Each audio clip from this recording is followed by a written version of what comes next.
city in the United States that year. However, this isn't the first year the city has been labeled as the most dangerous in the country.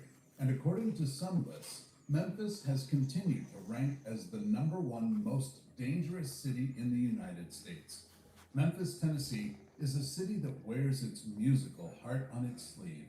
As the birthplace of rock and roll and the home of iconic soul and blues legends like Elvis Presley, Aretha Franklin, and B.B. King, Memphis's rich musical heritage is undeniable. The city's vibrant music scene is still pulsing with energy, with iconic venues like Sun Studio and the Orpheum Theater continuing to host world-class performances. However, despite its cultural significance, Memphis is plagued by a reputation for danger and crime. The contrast between the city's gleaming music history and its gritty, hardscrabble reality is a stark reminder of the complexities and challenges faced by many American cities. Today on Across the Globe, we're going to be looking at how Memphis became the most dangerous city in America. Issue number 1, alarming homicide rates and violent crime. As mentioned, crime is a major problem in Memphis and has been for a long time. As reported by the U.S. Sun, there were 237 homicides reported in the city in 2019. That number increased by 38% in 2020 with 327 homicides. In 2023, a record-breaking 398 people fell victim to homicides in the city. This means that Memphis What's going on, y'all? What y'all got going? Big cities like New York and San What Francisco, y'all? even though Memphis is less busy and much less populated. According to Neighborhood Scout, residents of Memphis face a 1 in 41 chance of becoming a victim of a violent crime.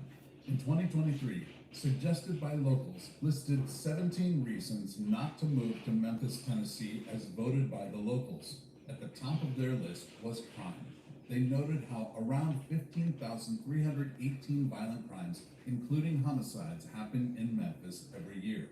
As reported by CNN, in early 2024, the Justice Department claimed that crime in Memphis had reached a 17-year high. Off the back of this worrying trend, in an effort to curb criminality, Memphis Mayor Paul Young met with some of the city's highest-ranking gang leaders in Memphis and crafted a ceasefire between the groups for 7 days, highlighting the Gang warfare in the city that is blatantly leading. When they done their mind, so much crime here went on. According to Travel Richie, gang activity and drug trade is particularly rife in the areas of North Memphis, Orange Mound, South Memphis, That's where I'm from, North Memphis, Hill, and Fraser. To that, they recommended tourists avoid these areas altogether. What's more, as a result of the city's high crime rate, Memphis has historically struggled to attract tourists and visitors. The city's reputation for violence made it a challenging. I'm chilling tonight, man. I would get out and ride, but my battery fucked up. I gotta go get a battery tomorrow. This is in contrast to other parts of Tennessee, such as Nashville, Gatlinburg, and Pigeon Forge, which have become popular tourist destinations. I'm chilling. I'm just trying to get y'all some content, some good content. Action News 5 reported that during an investigation into tourism in the city, the University South Africa found that many tourists feel unsafe venturing further out past the city's landmarks. And data showed that 5% of social media South Africa for sure. I already heard about South Africa. Juvenile delinquency. I already know they get down in South Africa. Pressing issue in Memphis, where the city's high crime rates and gang culture have led to a scourge of violence and lawlessness among its youth. Many young people in Memphis are drawn into the world of gangs, often due to a lack of opportunities, poor education, and dysfunctional family dynamics. The consequences of this. It's right though, man. You know what I'm saying, man. We ain't got nothing to look up to, man. These young niggas in Memphis, they mind on something totally different, man. They walk around with full jumpsuits on in 100-degree weather.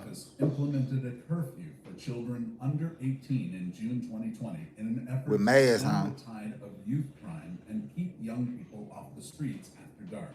The curfew, which restricts minors from being out alone between 10 p.m. and 6 a.m., is a bold move aimed at reducing the risk of violence and keeping. What y'all got going? Where y'all from? Drop y'all city, drop y'all state. What y'all crime looking like in y'all city, y'all state? The crime rate high? That requires sustained effort and Can you come live there peacefully? Authorities, community leaders, and parents to address the root causes of this issue and provide positive alternatives for young people. In March 2024, Action News 5 reported that a lack of resources for youth in Memphis and the juvenile court system have become a major concern. They noted how data from the Memphis Shelby Crime Commission showed that juvenile delinquent charges were up 15% from 2022 to 2023. Fourth most dangerous place on earth. I grew up there. 70% of the children seen in welfare. Man, me too. You see, I'm number one. I grew up in North Memphis. They said don't even go over there. Property crime. And they right, don't even go over there. Probably come to the realization that Memphis is not one of the safest places to live in America. In fact, in addition to what we've already mentioned, according to Neighborhood Scout, residents of the city face a 1 in 14 chance of becoming a victim of a property crime. They also noted how Memphis has one of the highest rates of motor vehicle theft in the nation, according to FBI crime data. In 2023, more than 15,800 cars were reported stolen in Memphis, and major property crime was up 17%. Man, they stealing cars every day. I'm talking about they probably steal like 300 cars a day in Memphis. Probably. Memphis a crime index of 0, meaning the city is safer than 0% of other U.S. cities. 3K in Cabletown long, golly, woo-wee. Of good public schooling. The Memphis, Tennessee I ain't know it was like that over there in Africa, but now I really know. Performance and underachievement. According to suggested by locals, the city's high school graduation rate is a dismal 82.50%.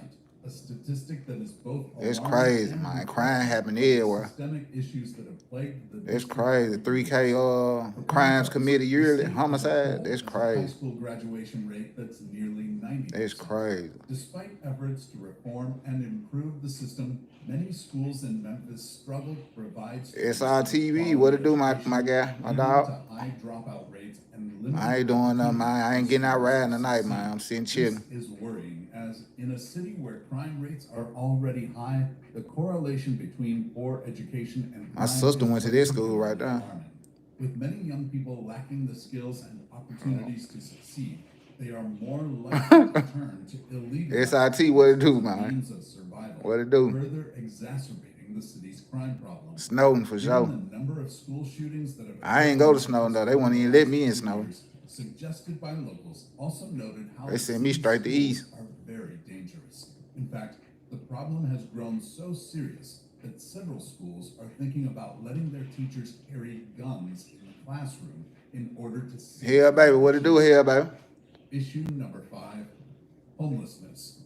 Despite some improvements, homelessness remains a persistent and pervasive issue in Memphis, exacerbating the city's overall crime and safety. It just reminded me I got to go feed the homeless. The city has made progress in addressing the problem. It is still a major challenge that can contribute to the city's notorious reputation as the most dangerous. Phrase of the Bay, before showing the Bay. To the hospitality hub. In June 2023, there were approximately 3,500 to 4,200 homeless individuals in Memphis, with many more struggling to make ends meet on the margins of society. Homelessness can be a breeding ground for crime, as individuals without stable housing and income are often forced to turn to illegal activities to survive. Furthermore, the lack of access to basic necessities such as healthcare, sanitation, and food can also lead to increased levels of desperation and frustration, which can further escalate tensions and increase the risk of violence. In February 2023, suggested by locals listed homelessness as one of the 17 reasons not to move to Memphis. Issue number 6, poverty. Memphis has long struggled with poverty, a problem that has... Streets of Memphis, man, y'all see what's going on. These my streets, my crew, these streets every day. Every day, all day, getting content. Decay and economic disinvestment of the mid-20th century, poverty has been a persistent and pervasive issue in Memphis. The city's economic decline is exacerbated by the decline of the railroad and manufacturing industries, which left many communities without access to good jobs and opportunities for economic mobility. Today, Poverty remains a major challenge in Memphis, with a staggering 21.4% of the city's population living below the poverty line, according to a 2022 report by the University of Memphis. In 2023, suggested by locals stated that around one-fourth of the people that reside in Memphis live in poverty. This makes Memphis one of the poorest cities in the United States when you compare it to cities of similar sizes. It's This crazy. staggering statistic is deeply connected to the city's high crime rates, as poverty often breeds desperation, frustration, and a lack of opportunities for young people to escape the cycle of poverty. When individuals are unable to access basic necessities such as healthcare, education, and employment, they are more likely to turn to illegal activities as a means of survival, perpetuating a cycle of violence and crime that can be difficult to break. Yeah, them folks showed Issue Snowden. number It's 7, crazy. segregation and Them folks should racism. have showed Northside. Memphis, Tennessee has a long and painful history of racism and segregation, which has had No, a them folks ain't from impact Memphis. on Whoever the made this city's documentary, it's social time for me to and start economic making some fabric. documentaries. Although the civil rights movement ended more than 60 years ago, the Spin the legacy block of documentaries segregation coming continues to soon. cast a shadow over the city. Despite some progress towards racial equality, many of the city's neighborhoods, schools, and social institutions remain segregated, with Black Americans disproportionately affected by poverty, lack of access to quality education, and limited economic opportunities. This entrenched segregation has created a deep sense of resentment and frustration among many Black Americans, who feel that their voices are not being heard and their rights are still being denied. This has led to ongoing tensions and unrest in the community, often manifesting in acts of crime and violence as a form of protest against the systemic injustices that continue to plague the city. In February 2023, suggested by locals, listed history of segregation and racism amongst their 17 reasons to not move to Memphis. They claimed that many people of different races in the city encounter racism in their day-to-day lives. What's more, the city's police department Y'all stay tuned, man. I'm finna show y'all some news clips, man, from and its treatment of this Black week and Americans, last week. which has led to accusations of racism and police brutality. According to the Marshall Project, in 2023, And the data state shows troopers that been Memphis everywhere on the police expressway. arrested more people, mostly They all Black on the men, expressway. than any other city in the state of Tennessee. As reported by The Guardian, in July 2023, the U.S. Department of Justice launched a formal investigation into racial bias in Memphis policing, marking a significant step towards addressing long-standing concerns about brutality and discrimination within the city's police department. The investigation, known as the Civil Pattern and Practice Inquiry, was prompted by a series of high-profile incidents, including the tragic death of Tyree Nichols in January 23. Nichols, a 29-year-old Black man, died 3 days after being brutally beaten by 5 Yep, Memphis that was all police on the officers news. They during went a worldwide protest. news. The incident was caught on video and sparked widespread outrage and calls for justice. What about how Detroit went from good to bad to good again? All right,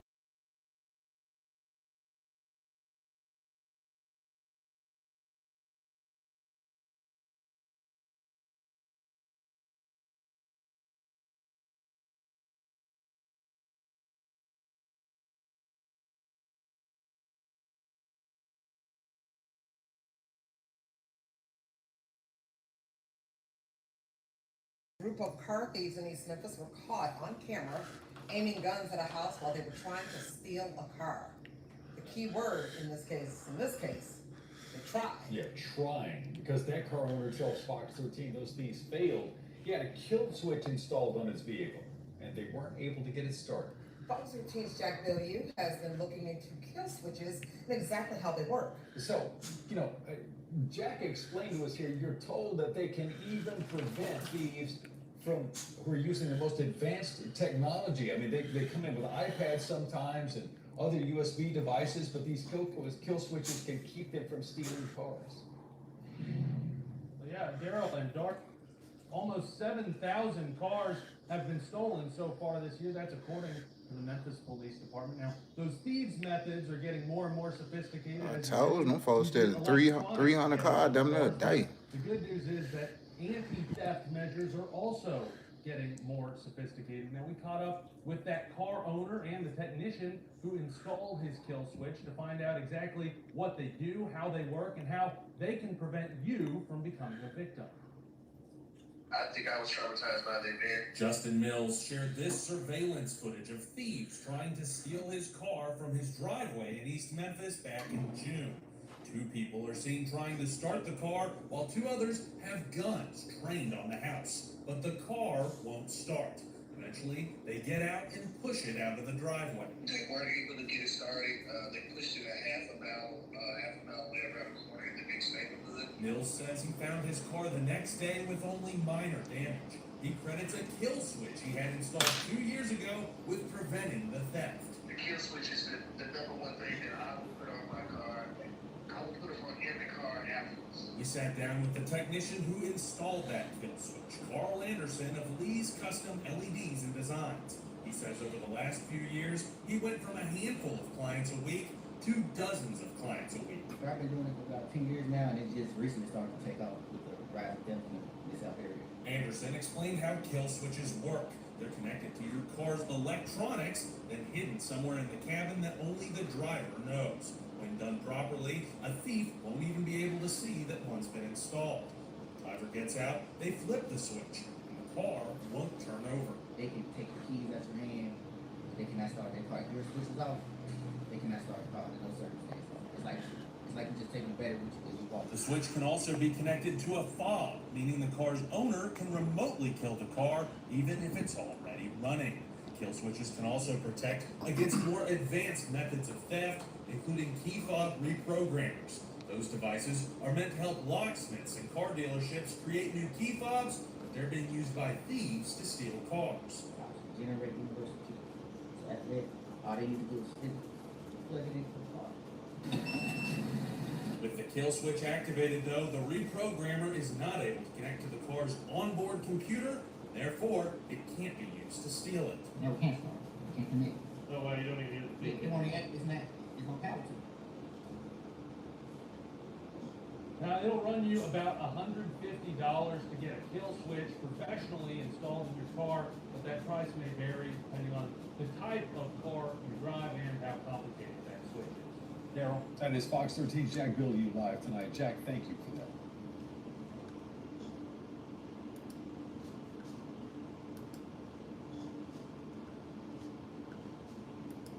Tonight, a Germantown family says they're moving after becoming the center of a house party controversy. The latest party at that house was met with an outcry from the community and action from the city. Fox 13's Jack Billieu is live at Germantown City Hall. Jack, that homeowner says what happens at her house is her business, but local laws seem to say otherwise. Well, the city of Germantown says it filed an injunction last week, saying in a statement that the parties at that house violated local codes and disturbed the neighborhood. Now, since that injunction was filed, the house was put back on the market. Now, this all follows a massive party at the home that was held in July. That party was advertised on social media as Reposado Festival Part 2 and featured a performance by rapper Big Boogie. Homeowner confirmed to Fox 13 her sale is the direct result of the city's injunction, which she believes is a targeted attack. I'm paying my taxes like anybody else. I'm following rules like anybody else. If the party did not affect you, why are you making it a big deal? Like I said, it's racism, and they're clearly showing that they're racist. Well, the city of Germantown told Fox 13 it did not get any complaints during the party, but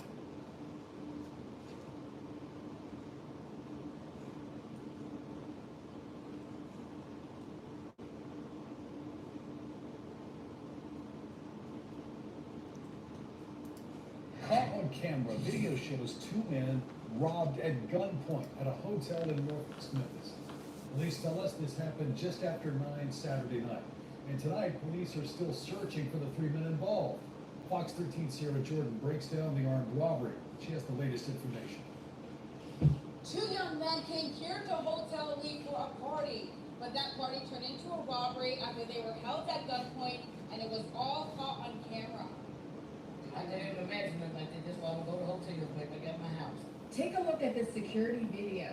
Police say 3 women invited 2 men into a room for a party at Hotel Elite on Summer Avenue. You see the group walking inside the hotel room. Then 3 armed men come in, and police say threatened to kill other men. Seconds later, one of the women starts recording the men getting robbed. People, they should not, use guns.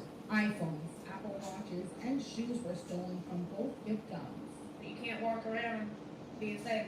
Like, you have to have a gun. And if they see you without it, they look at you like a target. We went to the hotel's management office for answers on the security policy. We spoke to the manager on the phone. I was off. It was on Saturday. You would have to speak with my boss about that, not me. We spoke to a woman staying at the hotel about her concerns with security.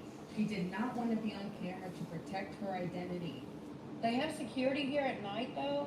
Well, that's the thing. I don't like half the time they're here and half the time they're not. And this gate right there is broken. It's trash. We reached out to Memphis police for an update on the robbery. They say they have no suspects in custody, but the investigation continues. If you have any information related to what happened here, reach out to Crime Stoppers at 901-528-CASH. In Memphis, Sierra Jordan, Fox 13 News. The new video we're going to share with you tonight that is going to show you a chaotic series of events all caught on camera. Video shows.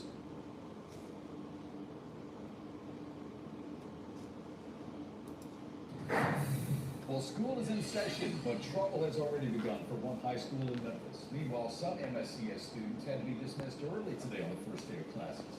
Thank you for joining us tonight. I'm Dear Brady. Darcy Thomas has the evening on.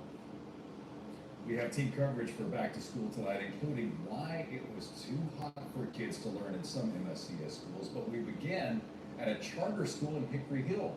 It's where police say a student brought a gun to school this morning.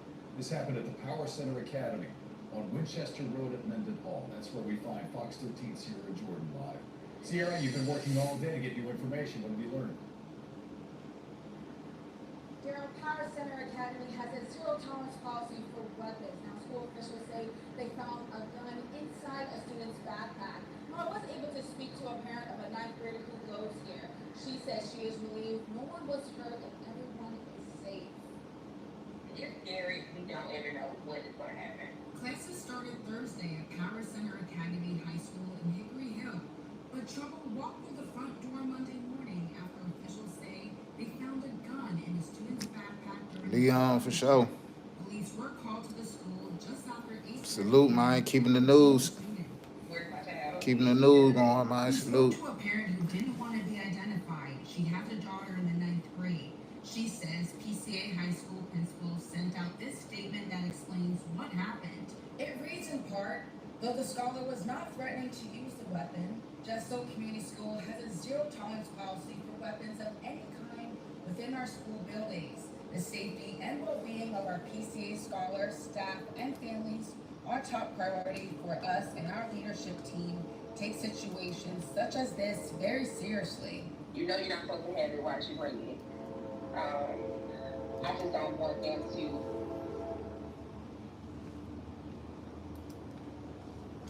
Caught on camera, gunfire, and chaos at a Cleveland gas station. This was one of 3 shootings at gas stations in 1 week.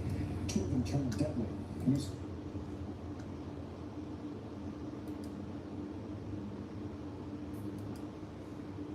leader at 4:30. A shooting at Frazier leaves a wife dead and a family in mourning.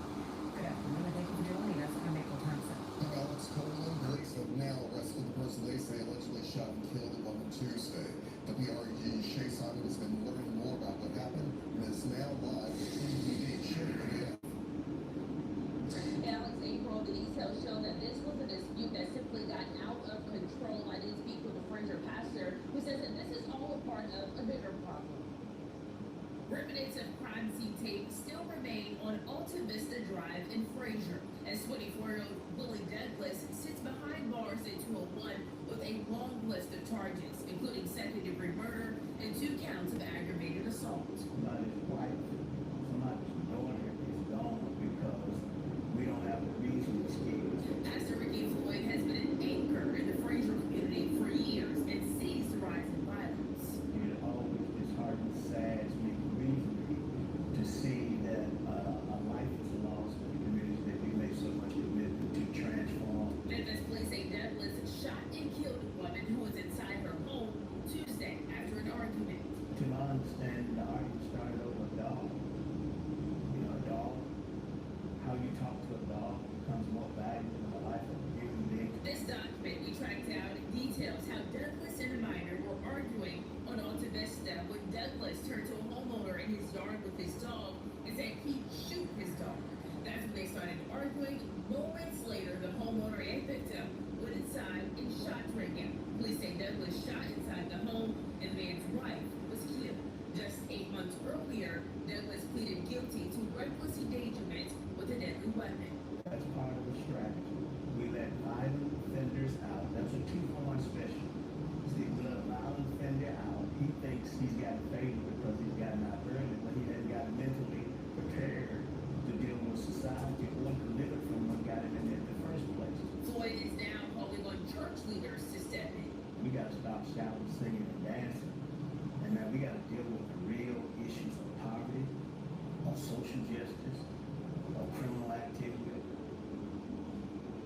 Sending a message to church leaders. Well, Alex April Douglas is due back in court tomorrow. This is a story that we will continue to stay on top of. Clear News Leader downtown Memphis, Shay Simon, WREG News Channel 3. All right, thank you. Wow, I just built the most amazing workflow on Monday.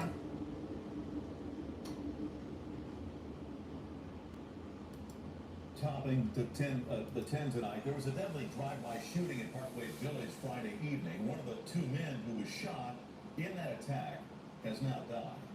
Hello, I'm Greg Hurst. Hi, I'm Stephanie Skurlock. WRG's Alan Self spoke with the man's family. They tell him all of this stemmed from road rage. Surveillance video shows a black four-door sedan pulling up alongside a white vehicle waiting at the light on Winchester Road and Goodlett Road Friday evening. A man gets out of the black car, gun in hand, and starts shooting. And that was just the start of this nightmare. Then the doctor came in. He said, let me tell you the good news. Your son okay. He got a bullet in him. He might feel it every now and then. And on the other hand, your husband has a bullet in his head. 4 people were in the white sedan, 2 of them hit. 43-year-old Reginald Williams Sr. was shot in the head, his 16-year-old son in the back. They made it to Regional 1 Hospital, but now, 3 days later, Reginald Sr. has succumbed to his injuries. His 16-year-old son Donovan still has a bullet lodged in his back, and he vividly remembers the moment that changed his life. The bullet went straight through the window, so I ducked. And as soon as I ducked, I felt something in my back, but I wasn't really paying attention. I looked up next to my brother in the street. My uncle drove over in the apartments. My dad leaning out when I saying nothing. Donovan said it started with a honk. His uncle sounded off his horn at the driver in the black sedan, which was sitting still at a green light. And that's when the shooter jumped out and took aim. So we driving, we was at another light. As soon as I looked, dude just got out, I shooting car. MPD released the surveillance footage Tuesday, hoping someone can identify the shooter. But his heart was so rich and genuine and pure that he would give his last to see us happy. To cope with the loss, Reginald's daughter holds on to heartwarming moments, like when her father sacrificed his last funds to attend her first grade school dance. He bought a tuxedo. He went and got his hair done and all of this, but he did not have a vehicle. He was catching the bus everywhere. And we danced like princesses do in the movies. All night long. Reginald's oldest son, Reginald Jr., says he truly believes his father's killer is destined to face consequences. My father wanted us to get revenge. We don't let God here. We're gonna get what's right between them. If the police don't catch him, God gonna catch him in the end.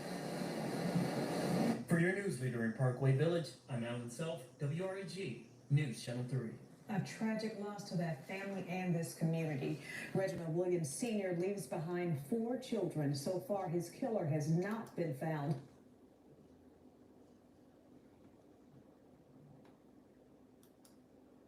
WREG's Alan Self is in Fox Meadows with the disturbing details.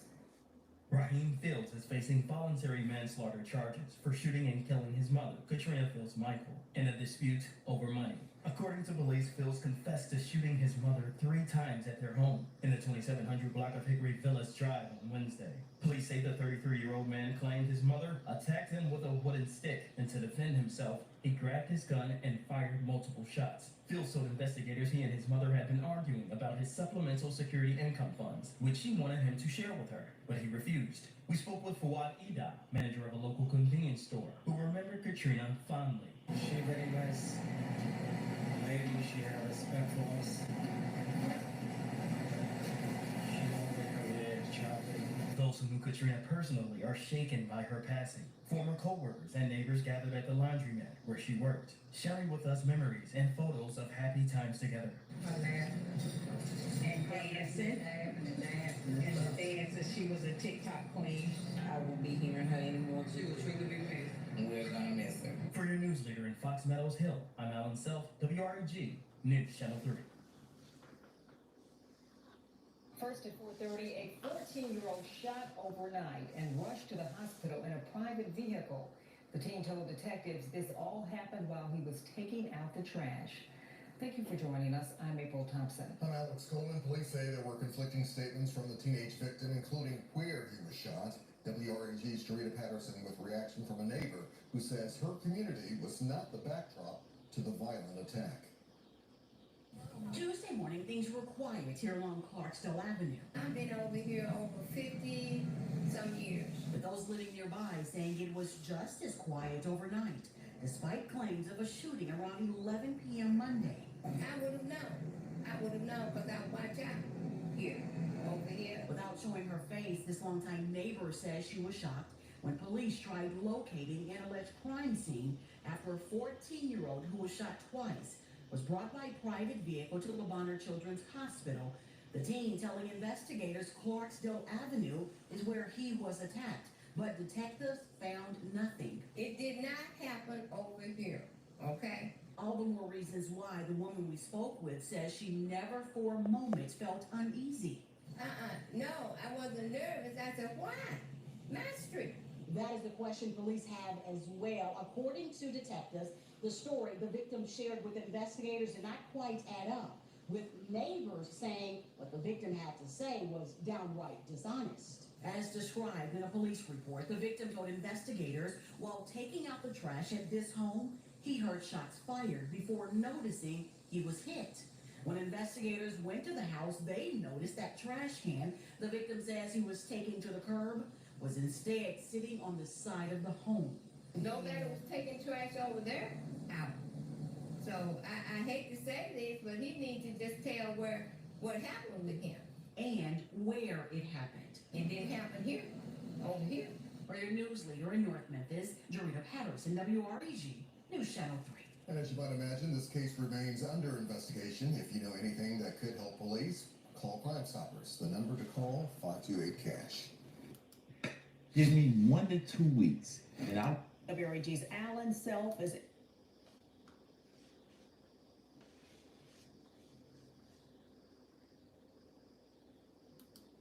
New at 4 on your news leader, we're getting a look at the chilling moments following a fatal crash in Hickory Hill that left 3 people dead and 5 others injured.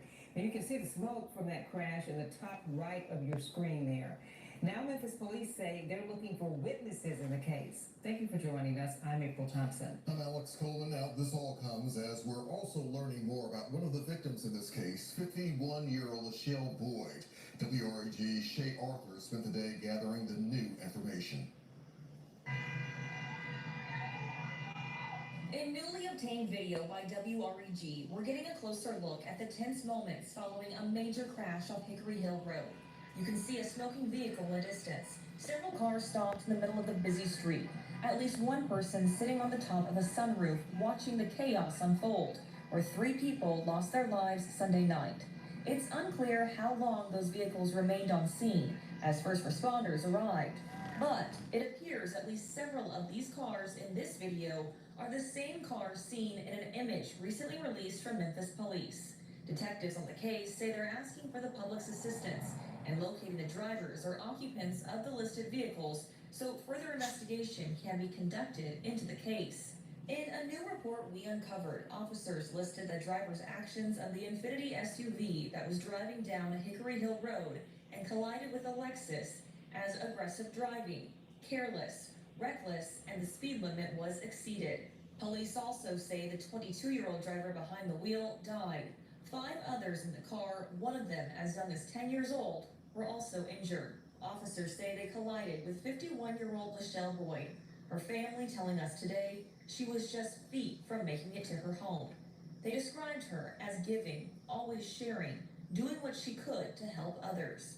They say the former elementary school teacher was returning home after helping out a relative. Her 51-year-old passenger also died at the scene. For your news leader in Hickory Hill, Shay Arthur, WREG, News Channel 3.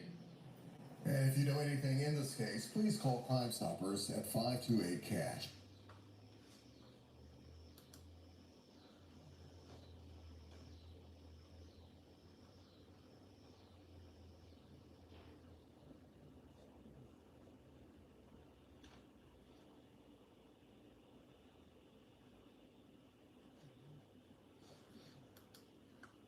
It's first at 10. A teenager is shot in an officer-involved shooting in southeast Memphis, and 2 others are under arrest. Hello, I'm Stephanie Skurlock. Greg is off tonight. The shooting happened off Winchester near Outland. The teen is just 14 years old. WREG's Brian Ditlick is live on the scene tonight. And Brian, what have you learned about all of this? Well, Stephanie, right now, Memphis police say that there is no danger to the public. But before we go to video we shot earlier today when the scene was a little bit more active, officers say that this all stemmed from a stolen vehicle. And here live, you can see that stolen vehicle still here on scene. I want people to start looking at that blue Chevy Equinox in front of that Memphis police cruiser. That's the vehicle that officers say that those teen suspects was driving. Around 5 this afternoon, officers say they observed a stolen Chevy Equinox that you just saw live at South Goodland Street and Arrowhead Road. That vehicle missing since this past Tuesday. Memphis police say when officers tried to stop the SUV, the 3 suspects ran away. The vehicle was abandoned here at the Marathon gas station off Winchester and Outland Road. The suspects running away on foot. 2 minors were detained immediately, but police say 1 teen continued on Winchester running with a weapon in hand. Investigators say the cause is unknown, but the situation escalated to the point where an officer shot a 14-year-old suspect. That officer reportedly helped the teen before EMS arrived. When officers took that suspect into custody, they immediately performed first aid, including putting a tourniquet on that suspect. We had this under investigation. We have investigators from our homicide unit, our inspectional services unit, and our crime scene investigation unit conducting the investigation. And now the teen is at LeBonner Children's Hospital in non-critical condition. Right now, no charges have been filed against any of the 3 suspects. We're live here in southeast Memphis tonight. Brian Ditlick for your news leader, WREG, News Channel 3. All right, a story we will be following. Thank you, Brian. And police are investigating a second shooting just down the street on Winchester and Goodland. They say 2 males were shot and taken to the hospital in critical condition. The suspect sped away in a dark-colored sedan. We don't have confirmation about the ages of those involved from the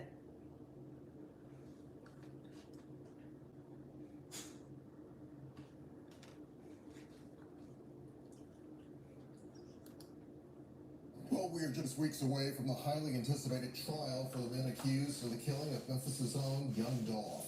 The trial date is set for September 23rd, and still many questions remain on what the public can expect. WREG's Quimitra Wilborn spoke to prosecutors who say they anticipate a speedy trial. The judge is announcing today that we're sticking with the trial date, and all parties need to be ready for that trial date, September 23rd. After almost 3 years, the details surrounding the 2021 killing of Adolph Thornton Jr., known by thousands as Young Dolph, will finally be revealed. The two accused gunmen, Justin Johnson and Cornelius Smith, will go to trial on September 23rd. Johnson was scheduled for a hearing Friday morning, but prosecutor Paul Hagerman says the attorneys agreed the hearing was unnecessary. We already have a trial date. The attorneys got together beforehand and there wasn't a need for the hearing. Earlier this year, a judge granted Johnson a change of venue request. Therefore, the case will be heard in Shelby County, but they will bring in outside jurors. Hagerman says they expect the trial to last only a few days. We tend to move fast here in Memphis, so I think we're hoping to wrap this trial up in 6 or 7 days. However, the journey to get to this point was slow.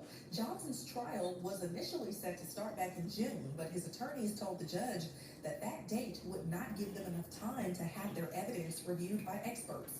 Attorneys on both sides of the case have been tight-lipped regarding any details or evidence surrounding the case. We asked Hagerman how many witnesses the state plans to call forward, but he wouldn't say.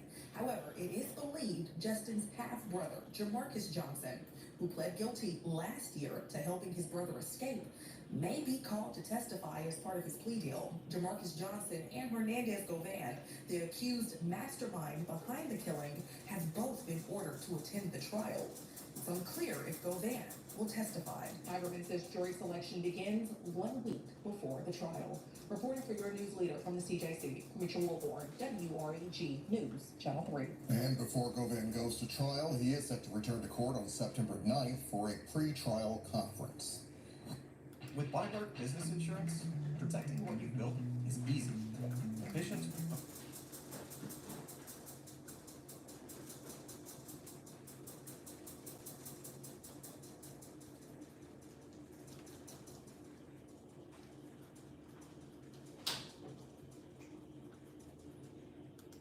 Tonight's crime alert, a daring cross-state chase ends in Memphis with a suspect in custody and 2 children probably confused but safe. WRG's Alan Self has the dramatic details that started in Mississippi. Memphis police have arrested Harold Thomas, wanted for kidnapping his 2 children, ages 8 and 3, from their mother, Dominique Johnson's home on Boonville Drive in South Haven, Mississippi. According to police records, yesterday around 9 p.m., Thomas took the kids and his ex-girlfriend's car after an argument. Police say Thomas then crossed state lines into Memphis with a stolen 2015 Nissan Rogue and 2 juveniles. Memphis police responded quickly. Officers spotted the vehicle and initiated a traffic stop at Knight Arnold and Hickory Hill, taking Thomas into custody without incident. Thomas's mother was in the front passenger seat and the 2 children were in the back seat. The children's aunt arrived on the scene and took custody of the 2 children. Thomas is now facing multiple felony charges, including kidnapping and theft. Police say he was also driving with a suspended or revoked license.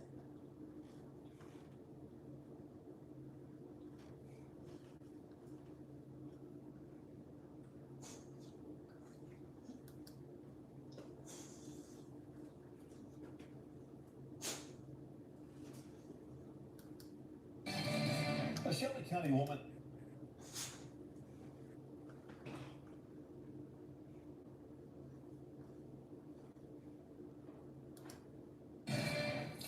A warning from the Memphis Housing Authority on your news leader at 4. That as thieves work to steal personal information from people in need of affordable housing.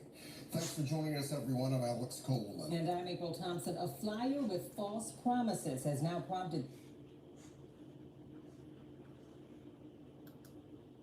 And accused of shooting a woman in the face a few months back faced a judge Friday morning.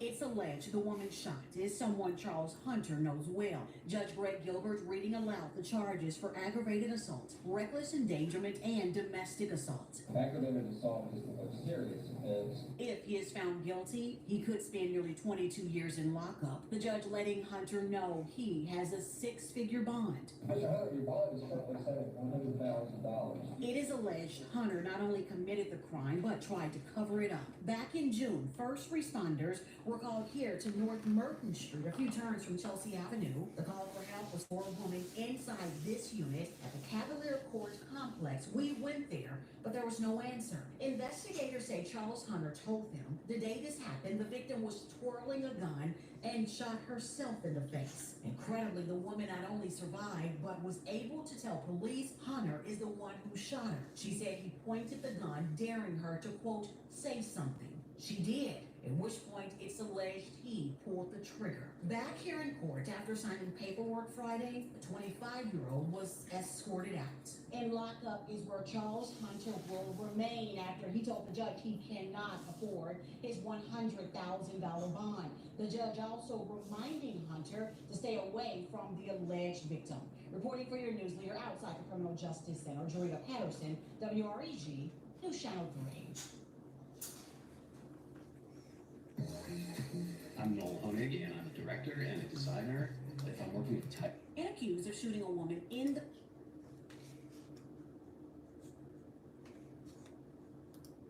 Meanwhile, a week after a Memphis mother was gunned down at a fast food restaurant in Orange Mound, a suspect is finally in custody. MPD says 45-year-old Monica Williams turned herself in earlier today, days after a warrant was issued for her arrest for first-degree murder. Police believe Williams is the one who shot and killed Anitra West last Monday at the Church's Chicken on Park Avenue where West worked. Police say the shooting happened after the two got into an argument in the drive-thru over food. But we since learned from the victim's family that West and Williams have known each other for years, and they believe the argument was personal in nature.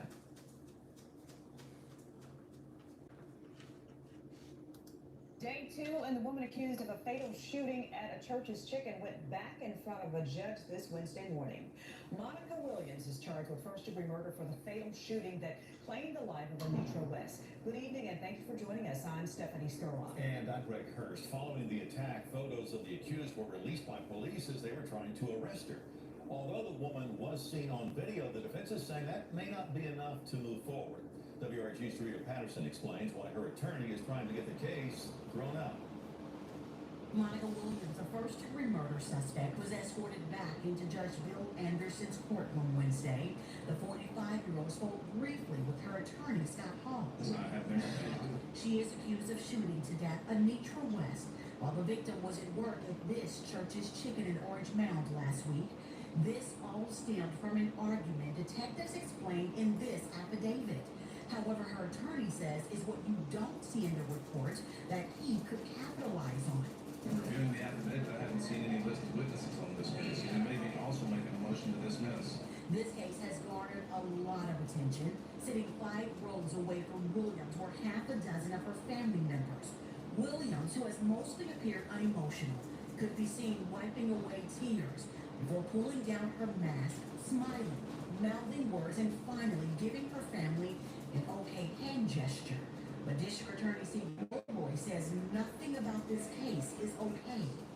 Ordinary disputes, ordinary beefs that would have just been at most a shoving match are now fatal. And it means we need tougher gun laws, but it also needs me to be extra vigilant on bringing these people to justice. Mulroy also